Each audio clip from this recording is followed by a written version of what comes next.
Hey, what's up, guys? This is Marseille, aka the Property Pastor here with Kingdom Legacy Builders. And today I want to talk to you about rooming houses. And I want to talk specifically about how much money you can make by running a rooming house, by renting out rooms individually. So let's say, for example, you got a 4-bedroom house and you decide to break that apart and rent each individual room.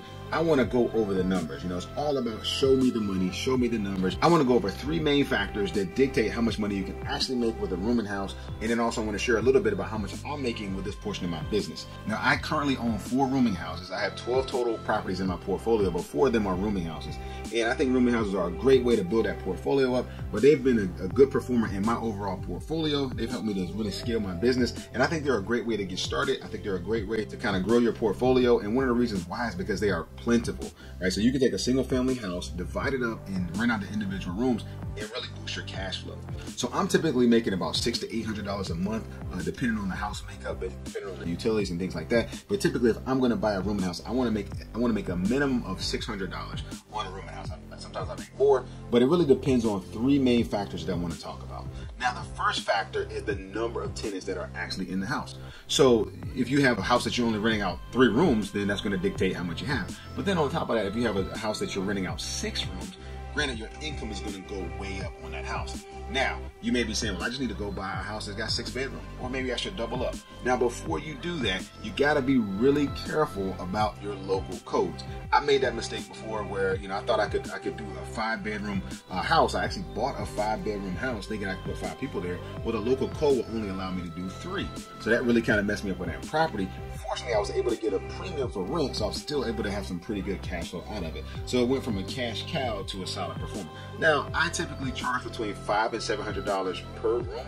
Like I said, depending on where it is, depending on the amenities. Now, usually you want to have at least 4 tenants in that property in order for it to generate a really solid return. Like I said, I was very fortunate, very blessed, because in the instance where I had to drop down to 3 bedrooms, I was able to charge a premium. So those rooms were going for like $700 per in that particular market. So I kind of dodged a bullet with that. But really, the number of tenants is really going to dictate and drive how much money you're going to make on the income side. Now, the second thing I want to focus on is the cost of utilities or expenses.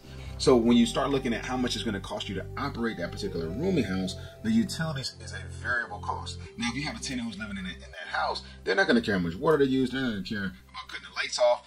All of those things, they don't really matter as much because they're not paying for them. It's built into the base rent. So if you buy the property and the tenants leave the water running for a long time, guess who pays the bill? You do. That's definitely one of the drawbacks of running a rooming house. On the flip side, if you can get a fairly energy efficient home that runs on central heating and air, you can do fairly well on controlling those expenses.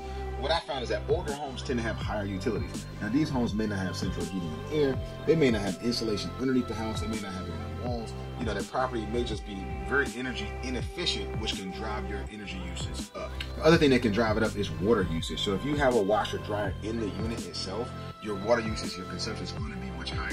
You're not going to have all of those tenants pulling together and saying, okay, I'm washing whites today, I'm washing colors. Everybody drop their stuff into the washing machine. No, they're going to all separately wash their clothes, and that's really going to cost you on the standpoint of utilities from water. So utilities can really vary. It's one of those things that you definitely want to keep under control, especially as you're looking at a property as a potential investment. You want to understand what the utility costs are going to be. The third and last thing is tenant turnover. Tenant turnover can make or break a rooming house. So in a rooming house, you're typically going to get tenants who are not looking to stay for 15 and 20 years like you would typically get in a single family home. But you don't want to have a tenant moving in and out every 2 months. So tenant screening is absolutely key. You want to get tenants who are going to stay, for a few years, at least a year. So you want to kind of get a tenant in there that's going to stay for a while, because if you have to turn over that room multiple times and you can't do it quickly, the longer that it sits, the less income that you make. So all of those expenses, they're getting spread across less people, and guess who gets to pay for it? You have to pay for it. So that can definitely be one of the drawbacks. So in order to help you find the right tenant, I want to teach you some things about tenant screening. So check out my next videos. We go all over, talk all about tenant screening, the things that I use in my business to help me to get good tenants that pay their rent on time, that stay for a long time, and help me to run a repeatable, consistent business. Appreciate you guys tuning in. Make sure you check out that next video on tenant screening. God bless. See you again soon.